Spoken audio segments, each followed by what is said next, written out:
অনল অবাক হয়ে গেল। তিয়াশা তার সামনে সে দাঁড়িয়ে বলছে সে ডিভোর্স চায়, কিন্তু কেন? আজ এতদিন পর এই ভাবনাটা তার মনে এলো।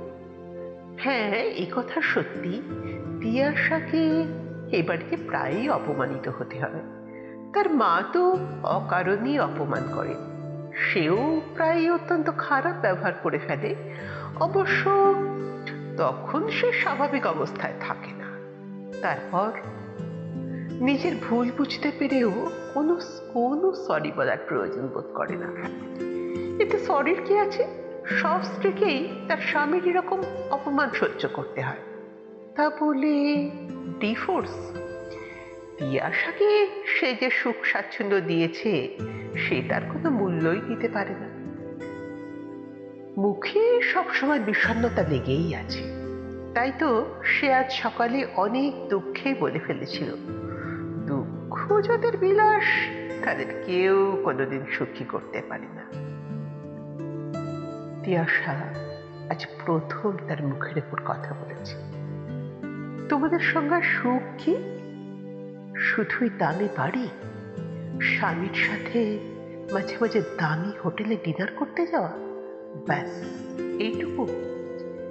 এর বাইরে আর কিচ্ছু ভাবতে পারো না? এর বাইরে আবার কি থাকতে পারে?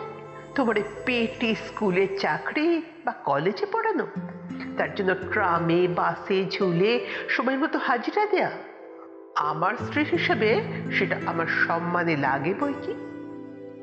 এই আমার স্ত্রী কথাটার মধ্যেই লুকিয়ে আছে তোমাদের চিরাচরিত পুরুষতান্ত্রিক সমাজের মনোভাব।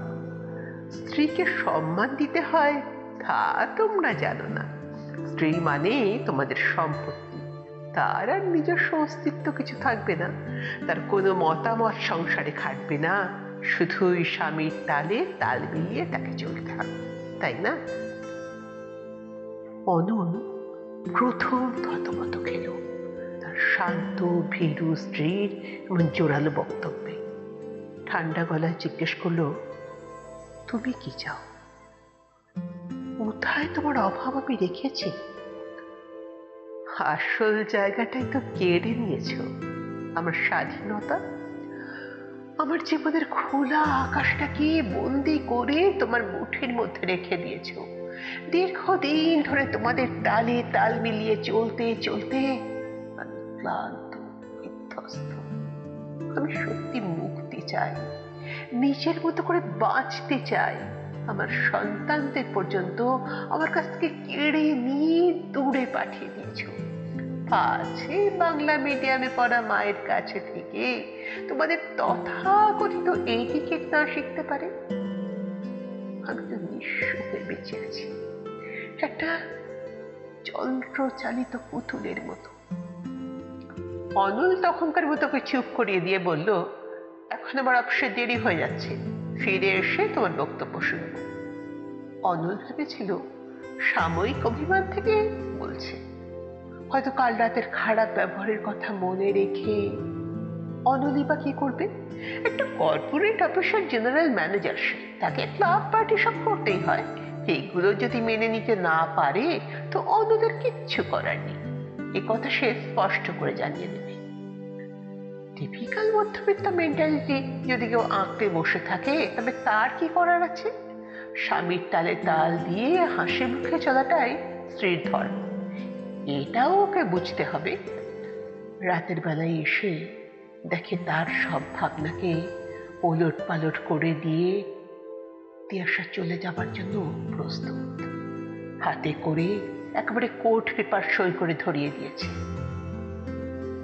অনলের অবাক দৃষ্টির দিকে তাকিয়ে তিয়াশা বলল, শুধু ক্লাব পার্টি আধুনিকতার একমাত্র পথ নয়, তার সাথে সাথে মনটাকেও আধুনিক করতে হয়।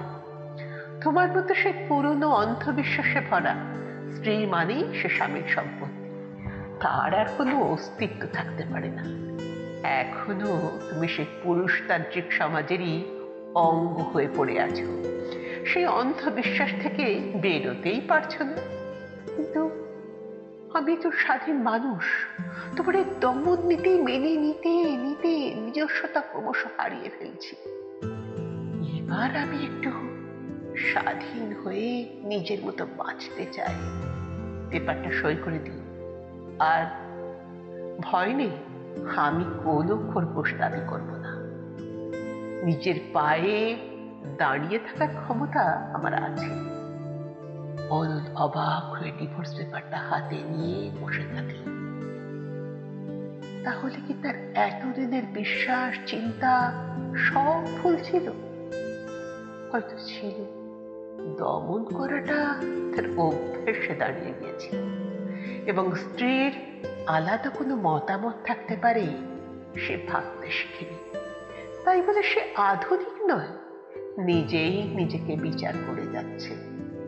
তাহলে এতদিনের অন্ধবিশ্বাসে এক চরম আঘাত হেনে তিয়াশা বেরিয়ে